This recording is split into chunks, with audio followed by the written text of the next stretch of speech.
नमस्कार, सत्यदर्शन न्यूज मध्ये आपले स्वागत आहे। मी पायल शहा। एक नजर टाकूया आजच्या ठळक घडामोडीवर।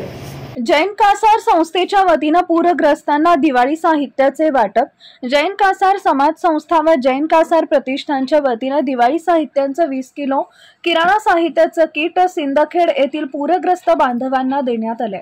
जैन कासार संस्थेचे अध्यक्ष विजय कासार, संस्थापक अध्यक्ष पोपटलाल डोरले, केंद्रीय उपाध्यक्ष प्रकाश मांगले, महावीर दुरुगकर आदींनी यासाठी समाज बांधवांना आवाहन केले होते। यासाठी समाज बांधवांनी मदतीचा भरभरून हात दिला।